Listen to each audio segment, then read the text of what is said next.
How to add the QR code scanner to the lock screen on the Samsung Galaxy S25, S25 Plus, or the S25 Ultra.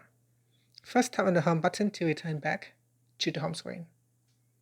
Now from the home screen, touch and hold. Then tap on Wallpaper and Style. After, tap on the left hand side panel.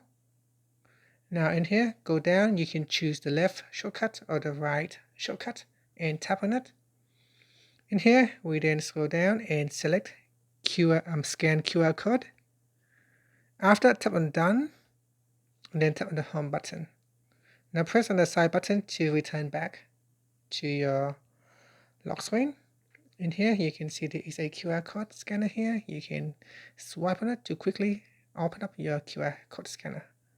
Now, alternatively, a quicker way to do it is to go to your lock screen, touch and hold.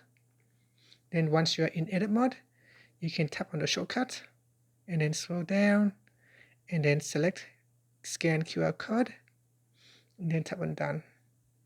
And that's it. So that's how you can add it to the lock screen. Thank you for watching this video. If you find it helpful, please like and subscribe to my channel for more videos.